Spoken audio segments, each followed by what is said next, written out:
ఒక కుటుంబ వ్యవస్థ కృప కలిగిన జీవితం చేయాలంటే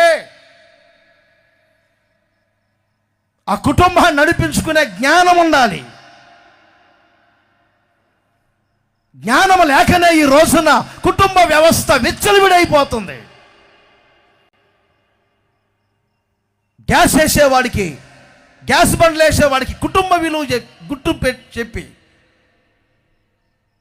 కరెంటు బిల్లు ఇచ్చేవాడికి కుటుంబ విలువ విషయాలు చెప్పి, ఇంట్లో పనిచేసే మనిషి భార్యాభర్తలకు మధ్యవర్తి.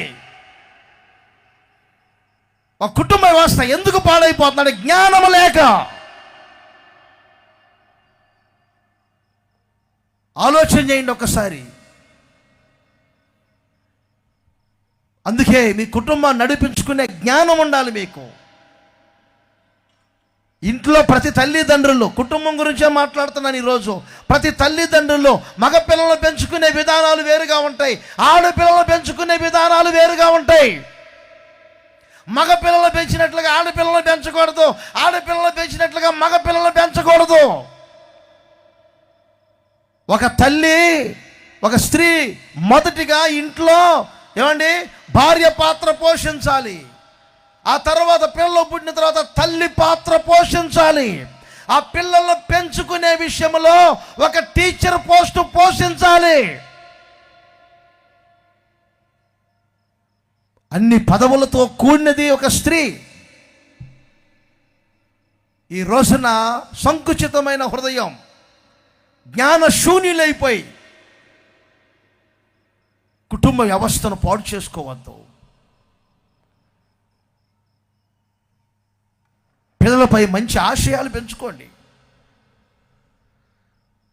మరోసారి చెప్తున్నా, కుటుంబంలో భార్యకు మించిన మరొకరు ఎవరు లేరు మీకు. ప్రతి భర్తకు చెప్తున్నాను, నాకు వయసు ఉంది కాబట్టి చెప్తున్నాను. ఒక కుటుంబ వ్యవస్థ గురించి మాట్లాడమన్నారు ప్రభు. నేను ఒక చిన్న విషయం చెప్తా. ఒక గుణవతి అయిన భార్య ఉంది బైబిల్లో. ఆమెకున్న జ్ఞానాన్ని బట్టి ఆమె భర్త సమాజంలో తలపైకి ఎత్తుకొని బ్రతుకుతున్నారు.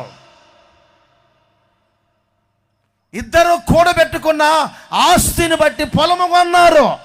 ఈ రోజున భార్య అకౌంట్ నెంబర్ భర్తకు తెలియదు, భర్త అకౌంట్ నెంబర్ భార్యకు తెలియదు, భర్త పాస్వర్డ్ నెంబర్ భార్యకు తెలియదు, భార్య పాస్వర్డ్ నెంబర్ భర్తకు తెలియదు. ఎందుకు ఈ డివిజన్లో? ఎందుకు ఈ డివిజన్లో? ఆ భర్తకు భార్య తప్ప ఇంక సర్వమేముంది?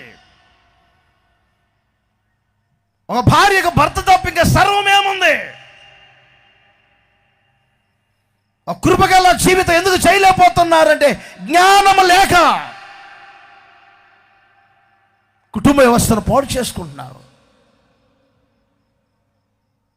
పిల్లలు పెంచుకునే విధానం తెలియక. బైబిల్లో పరమగీతంలో నేను చెప్తానేనండి, పరమగీతము 8 అధ్యాయాలతో కూడింది. అది ఒక కుటుంబ వ్యవస్థను గురించి వ్రాయబడిన మాటలే.